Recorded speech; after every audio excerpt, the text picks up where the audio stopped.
दोस्तों, हमारे चैनल में आप सभी का स्वागत है। तो दोस्तों, आप हमारी वीडियो देखते हैं, इसके लिए मैं तो आप सभी को तहे दिल से धन्यवाद देना चाहूँगी कि आप लोग खुश रहें, स्वस्थ रहें, मस्त रहें। नमस्कार। तो चलिए, आज हम चल रहे हैं सब्ज़ी मंडी, वहाँ से लेकर के हम आने वाले हैं। क्या लेने वाले हैं तो चलिए हम दिखाते हैं आप सभी को सब्ज़ी मंडी। ये हमारे गांव की सब्ज़ी मंडी है और छोटी सी सब्ज़ी मंडी लगती है। तो आज हम यहाँ मंडी में आ चुके हैं। तो देख सकते हैं क्या क्या बहुत सारी सब्जियां आई हुई हैं मंडी में। तो हम आज लिए कर के आए हैं मूली, क्योंकि मूली बच्चे कह रहे थे मूली खाने के लिए, मूली का साग और रोटी। तो आज हम यही बनाने वाले हैं, साग और रोटी। तो हम मंडी से अपना ले आ लिए हैं और उसको अब चलेंगे धो लेंगे। तो यहाँ पे देखिए बच्चे भी स्कूल से आ चुके हैं। तो बच्चों को मैं कपड़ा उतार दे रही हूँ, क्योंकि बच्चे जो हैं बहुत शरारत करते हैं, आपस में ये लोग लड़ जाते हैं, दोनों भाई बहन। तो इसलिए मुझे इन लोग को करना पड़ता है। तो यहाँ पे आज गेहूं भी ख़त्म हो गया है, आटा ख़त्म हो गया, सॉरी आटा ख़त्म हो गया। तो आटे के लिए मुझे बहुत बहुत मेहनत करनी पड़ती है, क्योंकि आटा जो रहता है ना तो बहुत सब कुछ हो जाता है। अगर जैसे सुबह नाश्ता, दोपहर में तो आटा ही लगता है। तो गेहूं हमने पहले से धो के रख दिया था, तो जैसे पिसाना रहता है तो उसको मैं निकाल लेती हूँ और थोड़ा सा धूप दिखाने के बाद उसको उठा लेती हूँ। उठाने के बाद उसको ले बोरी में फटक फटक के रख देते हैं, क्योंकि उसमें बहुत सारे कदम्बड़ रहते हैं, तो उसको फटकना बहुत ज़रूरी रहता है। तो इसलिए हम अपने घर का आटा गेहूँ आटा यूज़ करते हैं। तो हमें जो है सरकार की तरफ से मिलता है ये राशन। तो वही राशन में मिलता है, 10 किलो गेहूँ मिलता है। तो वही मेरा महीने भर का राशन हो जाता है। तो हम लोग 3 लोग हैं हम, तो उसी में से अपना किसी तरह चलाते रहते हैं खाने में। तो देखिए यहाँ पे हम मूली लेकर के आ गए हैं। अब चल रहे हैं, इसको धो लेंगे अच्छी तरह से नल पे। तो यहाँ पे देखिए हमने मूली को धो लिया है। और मूली धोने के बाद ना, क्योंकि मूली में बहुत पानी रहता है, तो मूली धोने के बाद थोड़ी देर हम रख देते हैं, तो उसका पानी जो है एकदम सूख जाता है। तो सूखने के बाद अगर काटते हैं ना, तो वो साग तो हमेशा काट करके ही बनाते हैं, क्योंकि वो साग है। तो अगर काटने के बाद हम धोते हैं ना, तो उसमें काफ़ी मात्रा में पानी रह जाता है। इसलिए हम जो है हरी साग को हम सबसे पहले धो के रख देते हैं 10 मिनट के लिए रेस्ट पे। तो उसका काफ़ी पानी सूख जाता है। तो जब सूख जाता है ना, तो उसका साग बनाइए या पराठा बनाइए, कुछ भी बनाइए, बहुत ही टेस्टी बनता है।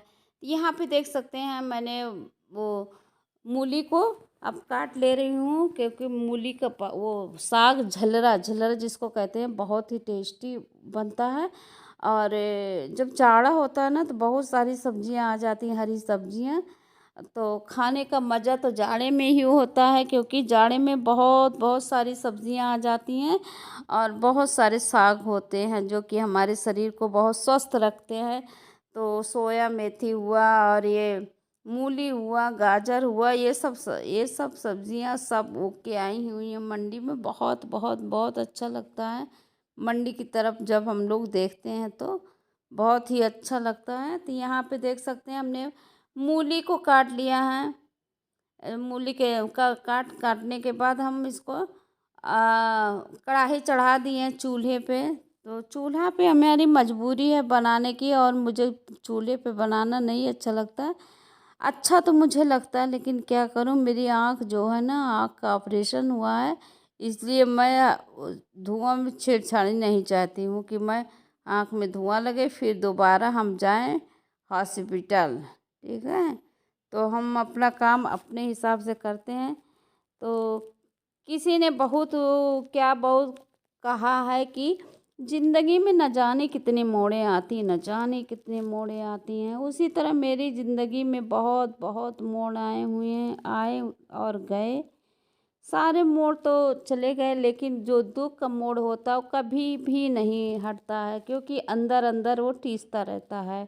तो कुछ ऐसे हमारे साथ भी हुआ है, जो कि मैं उसमें हमेशा बंधी रहती हूँ, और मुझे हमेशा एक टीस सी बनी रहती है अंदर में। तो ये सब कहानियाँ मैं आप लोग को अपने ब्लॉग के माध्यम से आप तक पहुंचाते रहेंगे कि क्या क्या हमारे साथ हुआ, जो कि हम यहाँ पे फिर से आए हैं अपने दरबार में आप लोग के बीच में। तो आप लोग मुझे सपोर्ट करिए, सहयोग करिए। जब आप लोग सपोर्ट करेंगे, सहयोग करेंगे तो मैं ज़्यादा दिन तक आप लोगों के साथ बनी रहूँगी।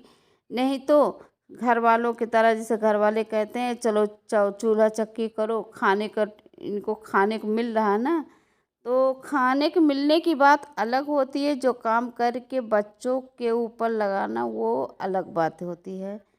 तो कहते नहीं हैं बड़े कितना भी पैसा दें, कितना सब कुछ दें, लेकिन हम लोग को नहीं होता, क्योंकि जब तक हम खुद से नहीं कोई काम करेंगे, खुद से कुछ नहीं चुनेंगे, तब तक कुछ नहीं कर सकते हैं। यानी कि 0 से 0 तक सब पॉइंट हो जाएंगी घर ना। तो इसलिए मैं अपनी पिछली ज़िंदगी छोड़ करके मैं अगली ज़िंदगी जीना चाहती हूँ, शौक़ के साथ बहुत ही अच्छा से देखूँगी और आप लोग के साथ शेयर भी करूँगी। तो यहाँ पे देख सकते हैं मैंने आटे को पहले गूँथ लिया, तब ये गूँथ करके रख दी थी। अब इसको थोड़ा सा अच्छा सा थोड़े रेस्ट के लिए रख दे रहे हैं कि जिससे अच्छे से इसकी रोटी फूली फूली रोटियाँ, हाथ पोई रोटी मैं बनाऊंगी आज। पानी हाथ में लगा करके ना बहुत अच्छी रोटी बनती है, फूली फूली सी।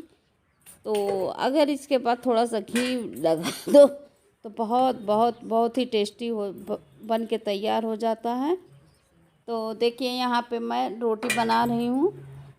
ये रोटी जो है बच्चे जो हैं बहुत पसंद करते हैं, मोटी रोटी, जबकि जो कि हाथ से बनी होती है उसका खा के देखिए किसी दिन, बहुत बहुत टेस्टी होती है रोटियां। और इसमें ना चावल के आटा थोड़ा सा मैं डाल देती हूँ, क्योंकि हमारे पास चावल अधिक मात्रा में हो गया जब से मिलना शुरू हुआ। अभी से तो मुझे मिलना शुरू हुआ राशन, तो बस इसी सहारे हम लोग अपना जीते खाते रहते हैं। ठीक है, क्या किया जाए, ज़िंदगी गम की ज़िंदगी तो ज़िंदगी ही होती है। तो ये हम लोग की गम की ज़िंदगी है। इसी तरह जैसे हो सके उसी तरह हम लोग ढल जाएं, वही हमारे लिए बहुत बहुत अच्छा होगा। तो चलिए देखिए हमारी बहन जो है रोटी बना रही है और एक बहन जो खेल रही है। यहाँ पे देखिए बच्चे खाना के लिए बैठ चुके हैं, आधे